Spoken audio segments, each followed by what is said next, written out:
नमस्कार छात्रों। कक्षा 10वीं गणित बहुपद प्रश्नावली 2.3 के प्रश्न क्रमांक 3 का आज हम हल करेंगे।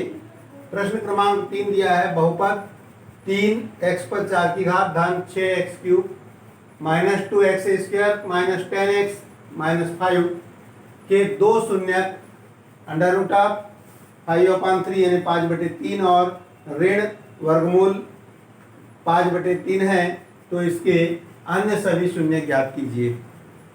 कहने का मतलब ये बहुपद है और इसके दो शून्य दिए हुए हैं और अन्य और कितने शून्य निकल सकते हैं। यहाँ पर सबसे बड़ी घात 4 की है, यानी इसके कम से कम 4 शून्य होंगे।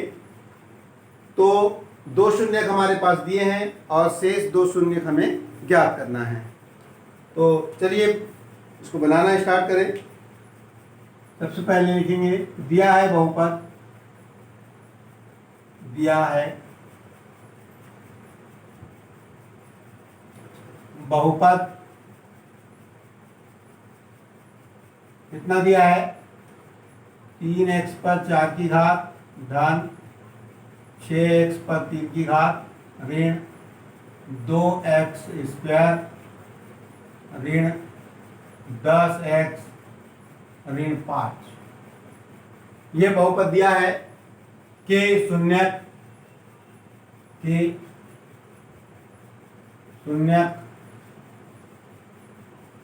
वर्गमूल 5/3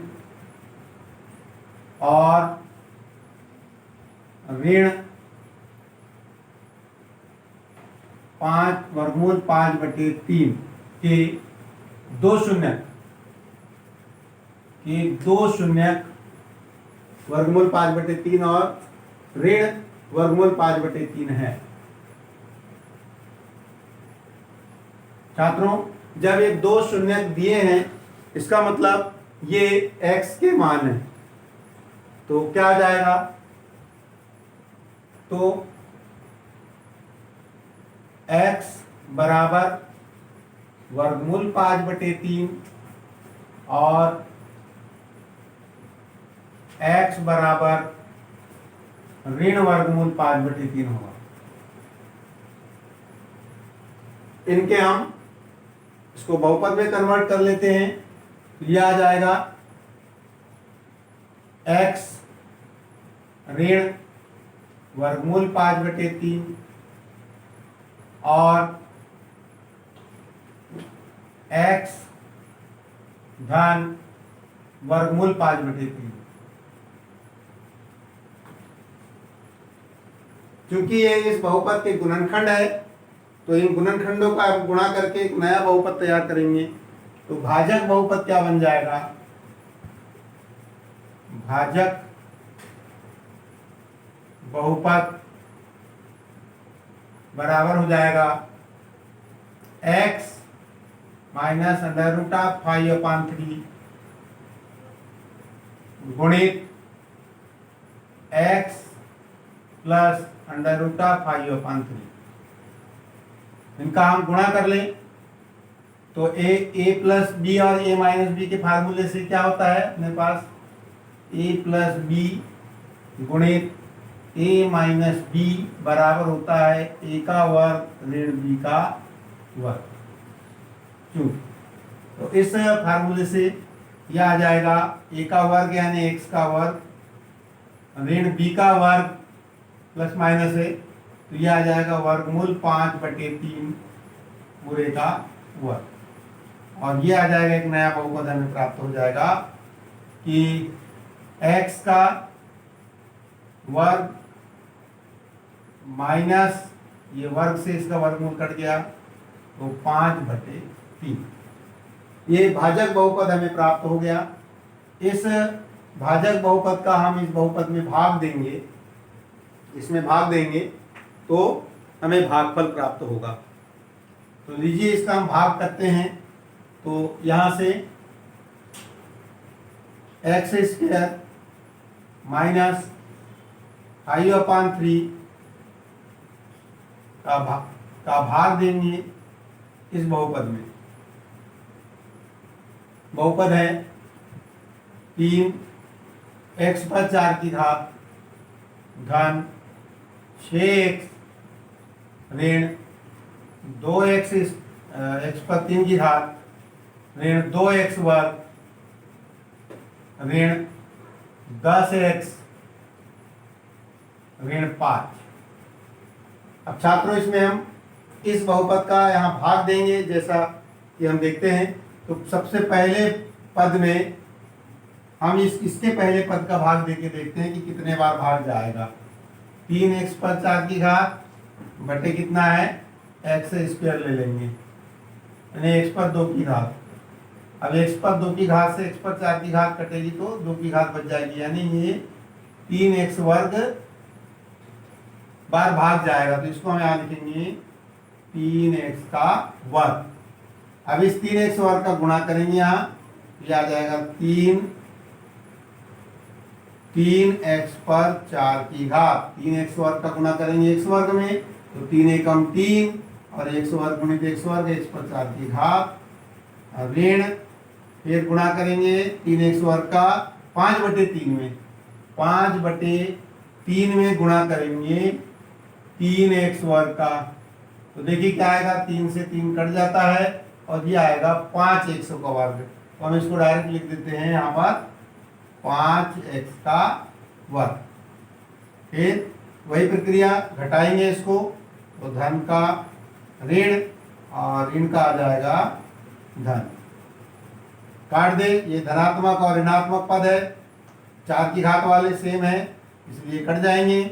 और अब हम इसको घात के क्रम में जोड़ देंगे। तो 3 की घात वाला कोई है क्या यहाँ नहीं है तो यहाँ लिखेंगे 6x पर 3 की घात। अब 2 की घात वाले 2 है धन 5x वर्ग और ऋण 2x वर्ग इनका आपस में जोड़ना घटाना करेंगे तो ये बच जाएगा धन 3x का वर्ग। ठीक है। और अब जो शेष बच गया है 1 की घात वाला तो केवल ऋण 10 है x है और फिर बचेगा ऋण 5। तो इस तरह से हमारा एक प्रक्रिया पूरी हो गई। फिर से हम इसका भाग देंगे ये भाग में। अब ये पहले वाले पद में इसके पहले पद का भाग देंगे। ये 6x का वर्ग है सॉरी क्यूब है और इसमें भाग देंगे x वर्ग का यानी कि x पर 2 की घात यहाँ x पर 3 की घात है 2 की घात कम हो जाएगी ये बचेगा कितना 6x। कितना बच जाएगा 6x। तो यहाँ पर लिखेंगे धन 6x धन 6x। अब ये 6x का गुणा कर दीजिए x वर्ग में ये आ जाएगा 6x पर 3 की घात फिर 6x का गुणा धन का गुणा ऋण में तो ऋण आ जाएगा और 6x का गुणा करेंगे 5/3 में तो 5/3 गुणित 6x क्या आएगा 3 एकम 3 3 दूनी 6 2 बार कट गया तो 5 दूनी 10x तो यहाँ आ जाएगा 10x बस। इससे ऋण का गुणा करें तो धन का हो जाएगा ऋण और ऋण का हो जाएगा धन। ठीक है। तो ये धनात्मक 6x क्यूब और ऋणात्मक 6x क्यूब बराबर है विपरीत चिन्ह है इसलिए कैंसिल हो जाएगा 0 हो जाएगा इसका टोटल। और अब अपने को टोटल करना घातों के क्रम से। तो ये 3x वर्ग वाली घात कोई है नहीं यहाँ पर तो इसको जो करते हुए लिखेंगे यहाँ पर कितना आएगा 3x का वर्ग धनात्मक। और अब x वाले देखो तो ऋण 10x है और धन 10x है दोनों बराबर है इसलिए इनका योगफल कितना हो जाएगा 0 यानी ये कट जाएगा। और अब हमारे पास बच गया कितना -5।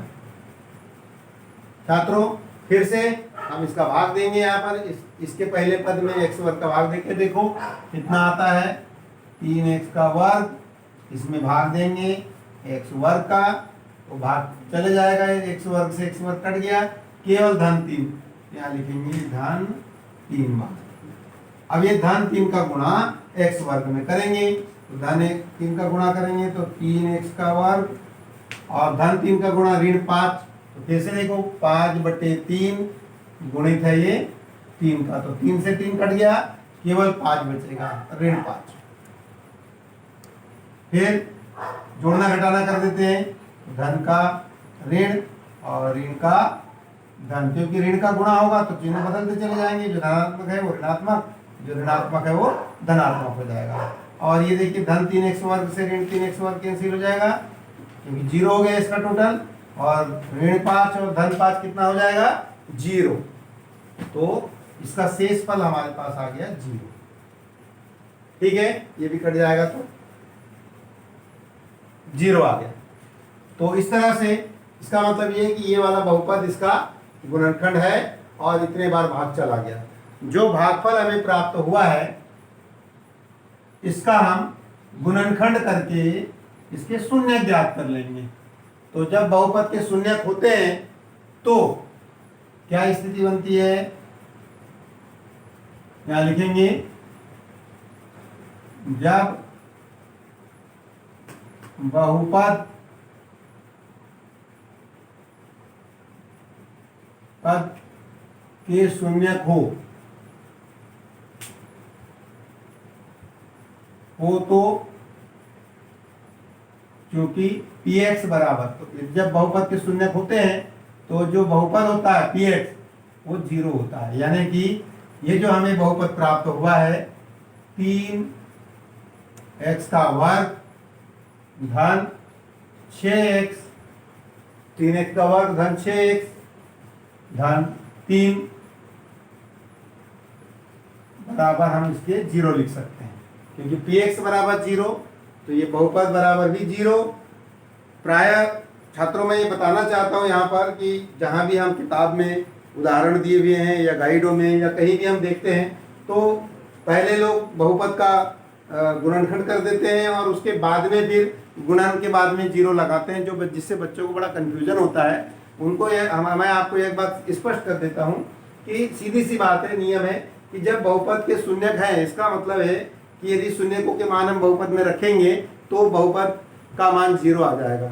तो हम यही मान लेते हैं कि शून्यक है, इसका मतलब शून्यकों का मान रखेंगे तो px बराबर 0 यानी बहुपद बराबर 0। अब इसका हम गुणनखंड करते हैं जिससे हमें x के मान मिलेंगे यानी कि शून्यक मिलेंगे। तो ये आ गया।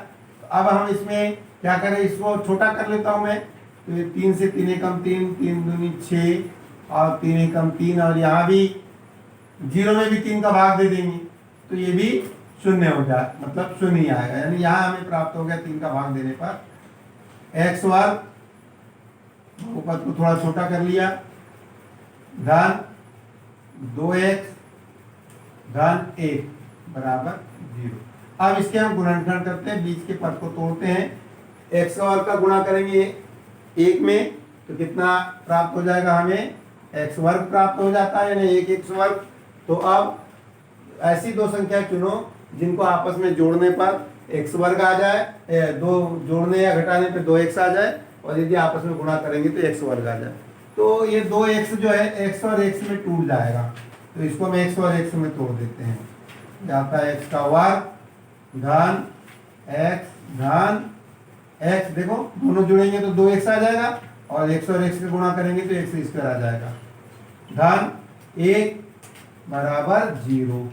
तो फिर क्या हो जाएगा, ये कॉमन निकल जाएगा दोनों भाग में से, जाएगा x धन 1, और इधर में अब यहाँ दोनों में कॉमन क्या है, 1, यहाँ भी x गुणित 1 और 1 कॉमन हो जाएगा, और यहाँ भी बचेगा x धन 1 बराबर 0। तो अब ये आ जाएगा x धन 1 गुणित फिर आएगा x धन 1 बराबर 0। अब कुछ लोग यहाँ तक करते हैं और उसके बाद में फिर 0 लगा देते हैं, तो उससे बच्चों को काफी कंफ्यूजन होता है, आप लोग भी कंफ्यूज होते हैं, इसलिए हमने px इज इक्वल टू 0 से इसके गुणनखंड लिया है। ठीक है, ताकि कोई भी बच्चा कंफ्यूज ना हो पाए।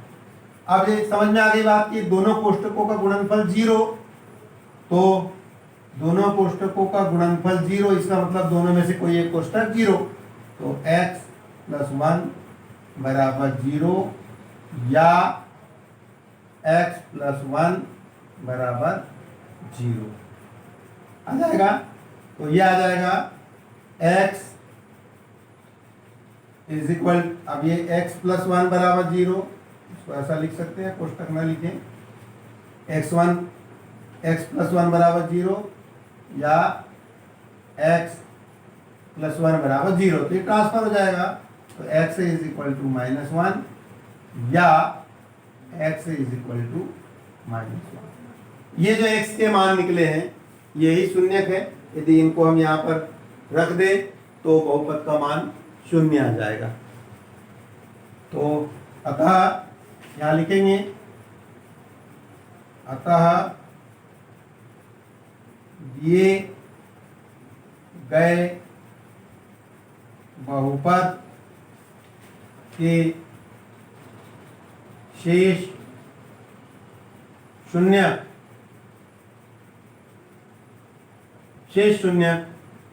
ऋण 1 और ऋण 1 होंगे, क्योंकि पहले के 2 शून्यक ये दिए हुए हैं और अब बाद में 2 शून्यक ऋण 1 प्राप्त हुए हैं। तो ऐसे कुल मिला के इसके 4 शून्यक है। ठीक है छात्रों, तो इस तरह से आपको बड़े आसानी से और बहुत ही स्पष्ट ढंग से, आप यदि इस सवाल को या इस तरह के उदाहरण को किताब के उदाहरण में भी देखेंगे या कहीं गाइड या प्रश्न बैंक अन्य जगह देखेंगे तो ये वो इस तरह से बना हुआ नहीं मिलेगा आपको। बहुत ही शॉर्टकट में कई स्टेप विलुप्त करते ही बनाते हैं, जिससे आपको ठीक तरह से अंक नहीं मिल पाएंगे या पूरी तरह से आपको गणित समझ में नहीं आएगा। ये जो हमने समझाया है पूरी एक एक बात स्पष्ट करते हुए समझाइए। यदि आपको मेरा समझाना बड़ा आसान और सरल लगता है तो मेरे इस तरह के वीडियो को आप सब्सक्राइब करिए। सब्सक्राइब अनिवार्य रूप से करिए ताकि आपको वीडियो स्वतः प्राप्त होने लगे। तो इस तरह से देखते रहिए हमारी वीडियो और इस तरह के सरल सवाल समझते रहिए। और आगे की वीडियो के लिए धन्यवाद।